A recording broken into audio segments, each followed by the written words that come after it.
mwaramutse neza nshuti zanjye. Mbyutse muri iki gitondo umuntu arampamagaye w'umushuti wanjye, ni umupapa w'umushuti wanjye ariko n'umugore we ni inshuti yanjye. Arampamagara ambwira ukuntu ankunda, ambwira ukuntu nyine ibintu byinshi, kandi afite umugore, afite n'abana, deja n'umudamu we ni inshuti yanjye. Ariko inshuti zanjye abakobwa nibo ashaka kubwira. Ikintu ashaka kunshukisha ni uko ngo ari hehe muri Amerika. Muguma ahangaha mwumve ukuntu abakobwa twarenganye, abakobwa tutarashaka dufite ibibazo. Ngaho mureke mwumve ukuntu twabaye abakobwa tutarashaka, abakobwa tukiri iwacu.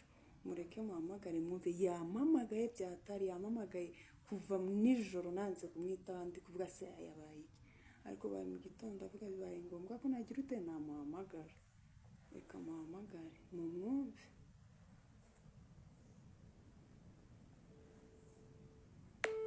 Ndi gucamo.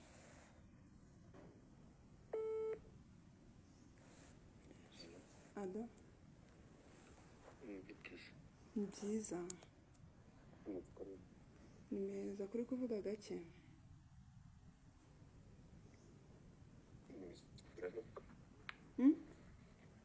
Ubusanzwe Umeze neza? umeze neza ntari wese umeze ute? Nanjye meze neza, mbonye wambuze cyane nibaza impamvu. Nshana nagukumbuye. Urankumbuye? Gute buriya?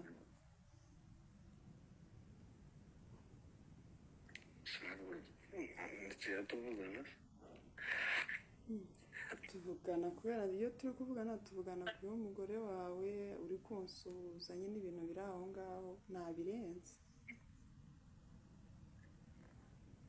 ese niba tuvugana ku mugore wanjye, ese niba ari umugore wanjye bivuze ko waba tutavugana? Twavugana ariko nabonye wambuze cyane nibaza impamvu cyabaye, nuko nawe mfite ibitotsi cyane.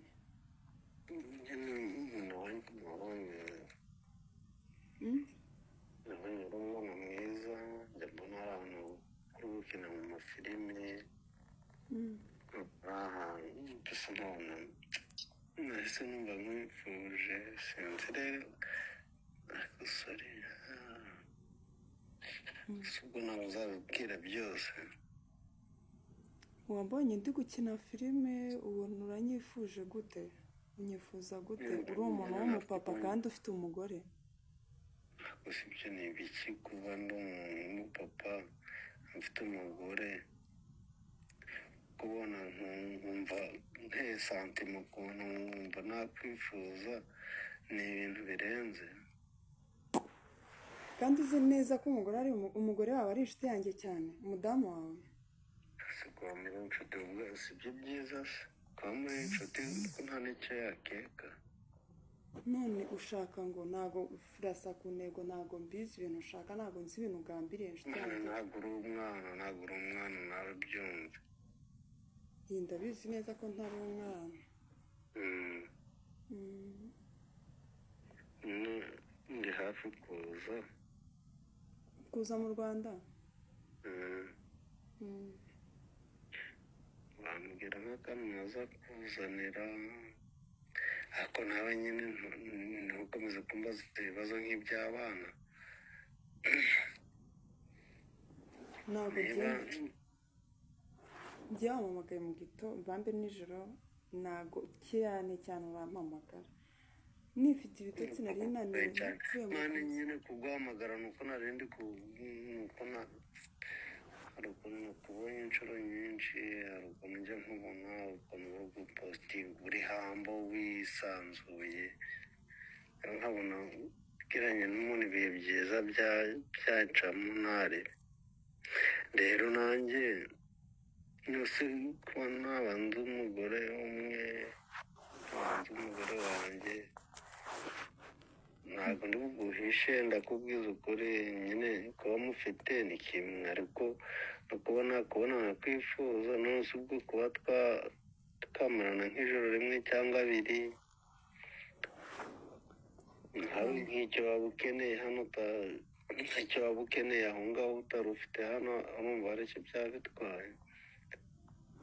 none ntabwo numvishe neza ijoro rimwe njye nawe turyamanye se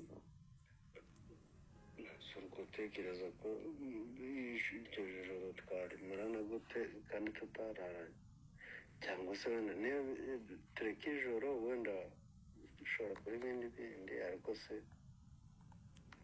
ubu ngubu turi gusohokanye tukigira nko mu mahoteli ahantu tukanywa kamwe ufite icyo ushaka nanjye nyine ukambaza icyo ushaka hano nkazakikuzanira numva byaba bitwaye. mva nkubwiriza ukuri pe umudamu wawe ni inshuti yanjye ntago ibintu buretse ibyo by'inshuti buretse ibyo nyumva nkubwire wa muntu we udatuma nkubahuka ndakubaha nakubahaga cyane pe ariko udatuma muri aka kanya nkubahuka umugore wawe ni inshuti yanjye ni umuntu dusangira buri kamwe ni umuntu tuganira byose nubwo ndi umukobwa ariko hari byinshi anganiriza rero gukunda ibintu nanjye mba nshaka umukobwa ariko nahise muri abo bakobwa ushaka ni njye wabonye ushaka yego ufite ikibazo ariko ikibazo mfite ndi muzima ukuntu shamani njya mbona uri hambo nyine njya mbona kuba ndi hambo ni kimwe no kuba ufite umugore wawe mwashakanye mwasezeranye nacyo ni ikindi. wimbwira iby'umugore sinkubwira iby'umugore shuwa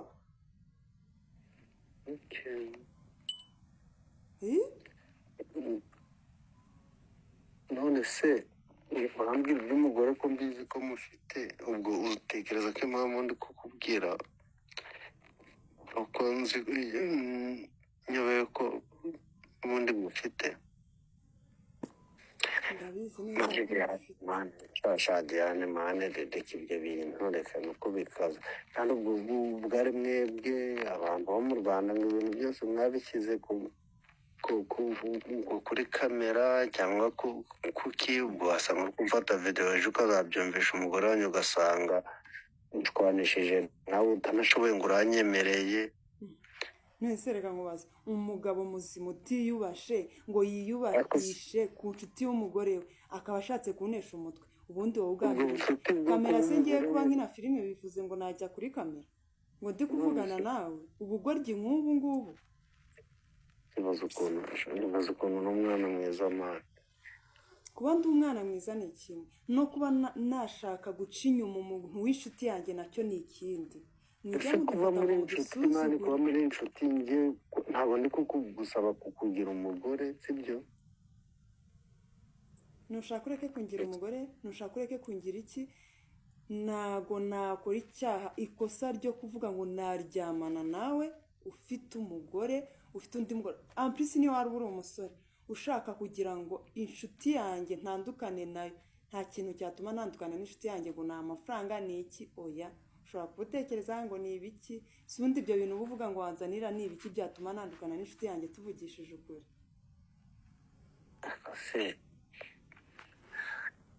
mane ibyo bintu reka gukomeza ibintu sibyo kuba narakubonye twishimira